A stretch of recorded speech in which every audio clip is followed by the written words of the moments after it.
Love is a flame that warms, but when misunderstood, it can become a fire that consumes.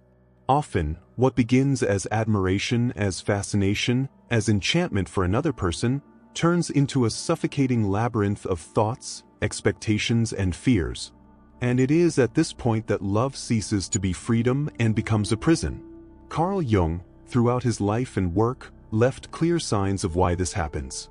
For him, it's not just about who we love, but about what we project into that love. It's not just about the other person, but about the parts of ourselves that we throw at them without realizing it. When someone comes into our life and awakens an irresistible magnetism, we believe that it is destiny.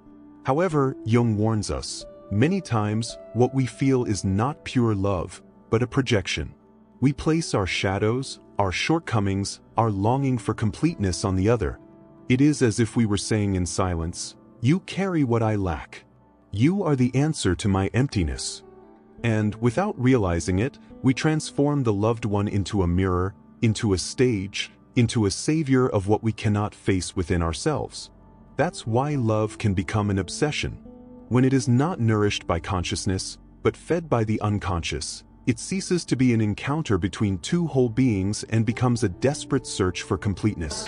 The other is no longer free to be who he is.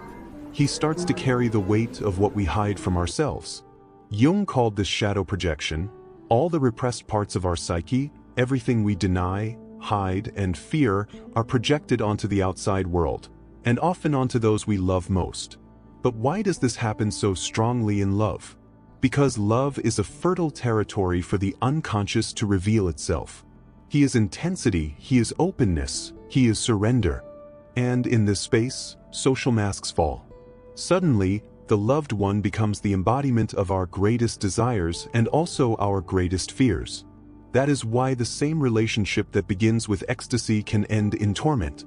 The beloved object is no longer seen clearly and becomes idolized or demonized, according to the projection we make. Jung said that no one can escape the process of individuation, the way in which human beings must integrate their hidden parts to become whole. The problem is that when we avoid this process, when we run away from our shadows, the unconscious finds a way to express itself. And it does so through relationships. An obsession with love is often a calling from the soul, a sign that we need to look inward rather than outward. Think of the intensity of a passion that leaves no room for anything else. Days and nights taken by the same thought. Does he love me? Will she leave me? What should I do to avoid losing? This whirlwind is not just about the other. It is a reflection of an internal wound, of an insecurity, of a lack that asks for recognition. It's the inner child crying out for attention. It is the emptiness that has never been accepted. But instead of looking inside, we prefer to grasp the other as if it were salvation. And the longer we hold it, the more it escapes. The more we want to trap, the more we are afraid of losing. This is how love deforms into obsession. What Jung shows us is that the path of healing is not in controlling the other, nor in demanding that he fill our emptiness. It is in recognizing the origin of this lack. It is in illuminating the shadows that we project. Every time we idealize someone as perfect, we are denying the reality that we also carry dormant qualities within us. Every time we feel excessive jealousy, we are faced with our own insecurity. Every time we believe that we cannot live without the other, we are forgetting to cultivate the most essential encounter, the encounter with oneself. Therefore, Jung provokes us to invert the question. Instead of asking, "Why doesn't he love me like I want him to?" or "Why doesn't she give me the security I need?" the real question is, what in me is asking for attention? What part of me am I running away from seeing and trying to find in the other? It's an uncomfortable but liberating question, because it takes us out of the role of victims of obsession and puts us in the role of investigators of the soul itself.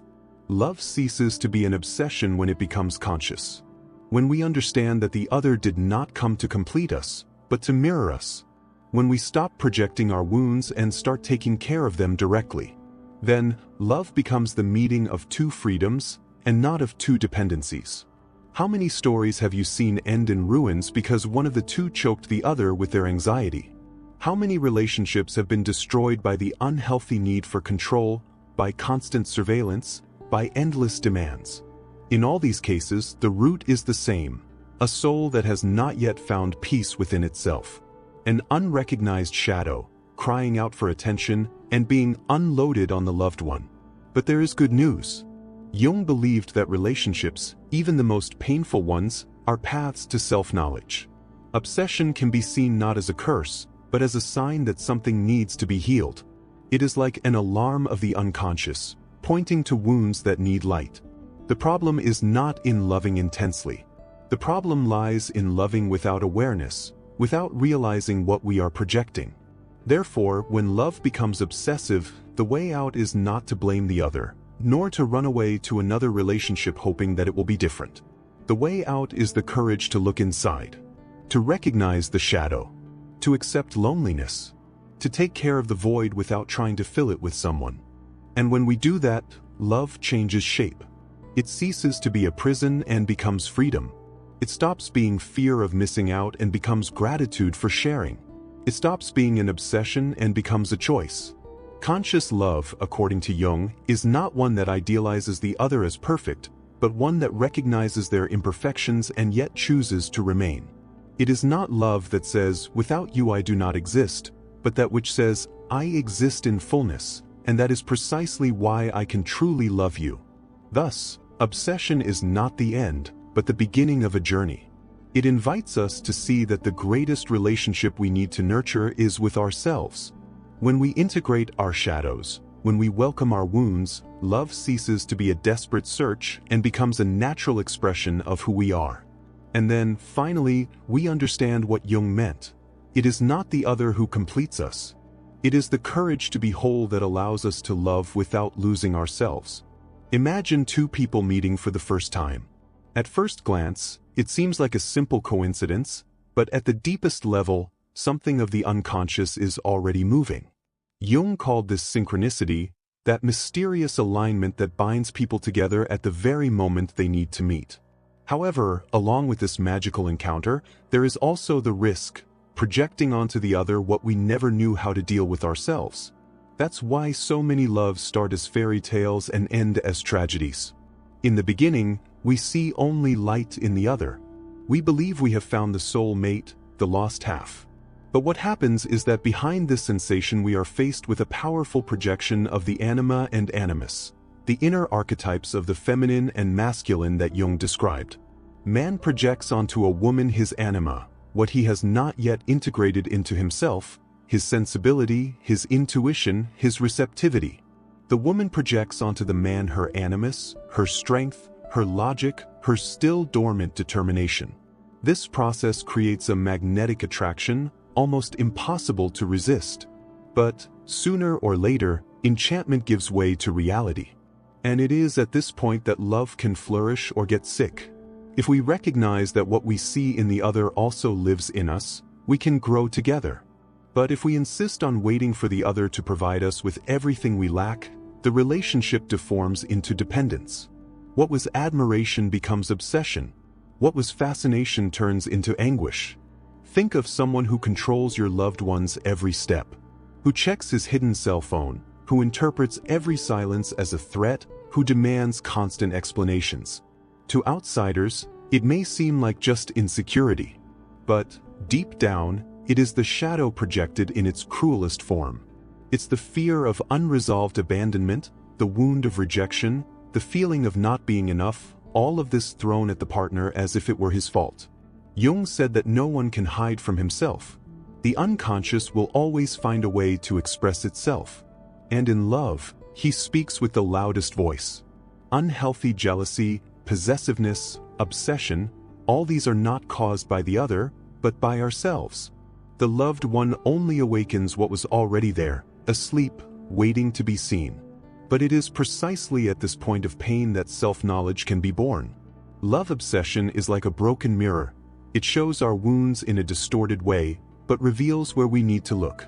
It is as if the unconscious cries out, "Pay attention.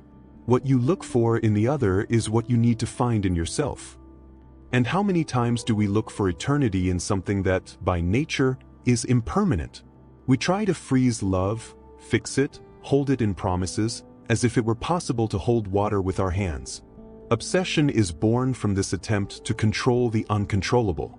The fear of losing is, in fact, the fear of facing life as flow. But Jung reminded us that nothing is eternal in the form we know. What remains is the learning, it is the transformation that each encounter brings. Obsessive love is, then, an invitation. He calls us to mature, to cross the boundary between the desire to possess and the courage to liberate. For only those who love consciously understand that there is no possession in true love, there is only presence. The other is not an extension of us, but a free being who walks by our side by choice, and not by obligation. However, this understanding does not emerge overnight. It is necessary to face the emptiness we carry. Jung said that the greatest problem of the human being is not suffering, but running away from suffering. It is this escape that generates obsession. We try to fill the inner hole with the presence of the other, but the emptiness is still there, silent, demanding to be looked at. How many people do you know who jump from relationship to relationship, believing that in the next one they will finally find peace? But they don't find it. For it is not a matter of finding the right person, but of becoming whole. As we run away from ourselves, we will repeat the same cycle. Passion, idealization, frustration, obsession. The plot changes face, but the drama is the same. Jung provokes us to a hard truth. No one can love in a healthy way until they learn to love themselves consciously. Not the superficial love of repeating positive phrases in front of the mirror, but the deep love of welcoming one's own shadows, of accepting imperfection, of not being afraid of loneliness. When we don't do this, love turns into drugs. We need the other like an addict needs the next dose. An unanswered message already causes us withdrawal. An absence generates despair. And, like all addiction, obsession silently corrodes until nothing remains but ruins. But if we have the courage to stop, breathe, and look inside, we discover something surprising. Obsession is not the end, but the gateway to awakening. Because, by seeing how much we project onto the other, we learn to collect these projections. The person we thought was our salvation revealed as a teacher, as a mirror, as an instrument of destiny so that we could see what was hidden. True love, for Jung, is not fusion, but encounter. It is not dependence, but exchange. It is not imprisonment, but expansion. It happens when two whole beings meet and decide to walk together, not out of need, but out of abundance. And perhaps this is the greatest challenge of our time, learning to love without getting lost. Recognizing that the other has no obligation to heal us, but can inspire us to seek healing within ourselves. That the other does not have the duty to complete us, but can accompany us as we become whole. Conscious love does not eliminate intensity, but transforms it. He does not cease to have passion, desire, enchantment.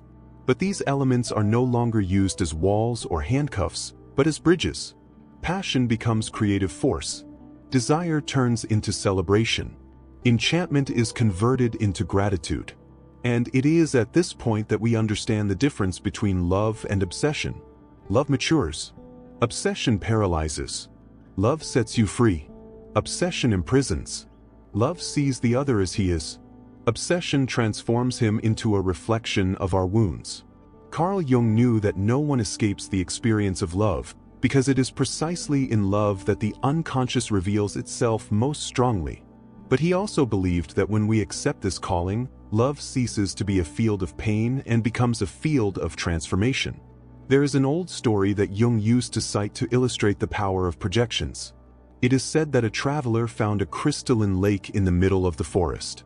As he approached, he saw reflected in the water the face of the person he most wanted to meet.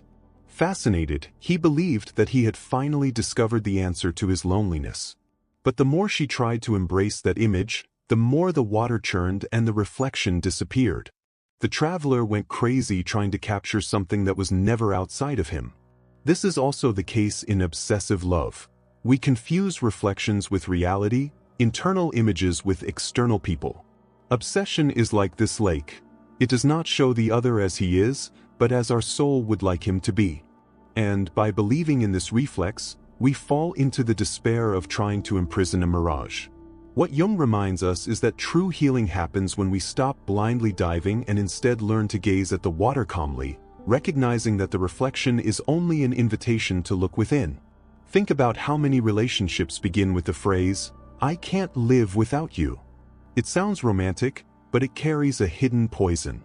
Because by saying this, we are surrendering our existence to the other, transforming him into our air, our source of life, our anchor. And when it moves away, we drift away.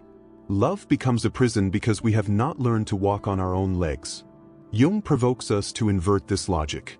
True love is not born of necessity, but of abundance. It arises when someone is able to say, "I know how to live without you, but I choose to live with you." In this sentence there is freedom, there is consciousness, there is plenitude. And only in this space can love flourish without deforming into obsession. But how to get there? Jung indicated a path, the process of individuation. This is the movement by which the human being becomes whole, integrating conscious and unconscious, light and shadow, desire and fear. Individuation is not about eliminating our wounds, but about giving them a place within us.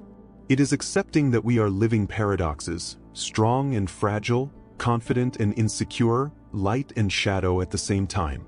When we accept this totality, the other stops carrying the weight of completing us. He becomes a partner, not a savior. He becomes a companion on the journey, and not a crutch. The obsession disappears because there is no longer a void to be filled. What remains is true love, the one that does not suffocate, but inspires, that does not bind, but shares, which does not demand, but offers. Life gives us countless chances to experience this transformation. Perhaps you yourself have gone through a love that consumed you to the bone, that made you lose sleep, that left you in pieces. At the time, it seemed like a curse. But seen through Jung's eyes, this love was a calling. It revealed wounds that you needed to recognize. It brought to the surface parts of yourself that were hidden. The obsession was the voice of the unconscious asking to be heard. How many times have you tried to change the other, to mold them to your expectations, to control them so that they don't go away? But deep down, every attempt to control was a cry of fear. The fear of not being enough, the fear of loneliness, the fear of facing yourself. The other was not the enemy, it was just the mirror. And here's the beauty of Jungian psychology. It invites us to transform every relationship, no matter how painful, into a path of growth. Obsessive love, when viewed consciously, is not failure but initiation. It forces us to look at what we have always avoided. He teaches us the difference between loving and clinging, between desiring and losing. Healthy love, Jung said, is one in which two souls walk side by side, not to complete each other, but to expand each other. He is not afraid of separation, because he knows that the essence of the encounter is not measured in time, but in transformation. To love someone is not to hold them with chains, but to offer wings. It is not demanding constant presence, but celebrating shared freedom. Perhaps this is the hardest and most beautiful lesson that love gives us. No one is ours, and yet we can love deeply. No one is eternal, and yet what we live can mark us forever. No one has the key to our emptiness, because that key is in our own hands. Jung would say that when we understand this, love ceases to be an obsession and becomes alchemy. He no longer destroys us, but transforms us. He no longer only reveals our wounds, but also our infinite capacity for healing.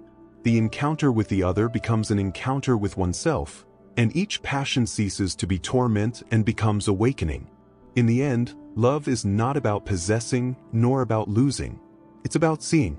To see the other as he is, and not as our projection desires. To see yourself in the shadows that emerge.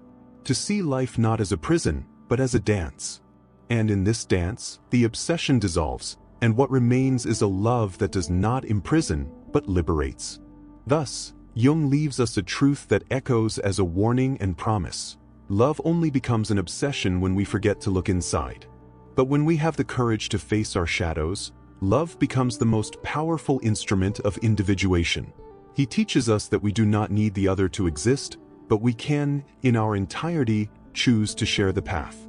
And this choice, made in freedom, is what differentiates the love that corrodes from the love that transforms.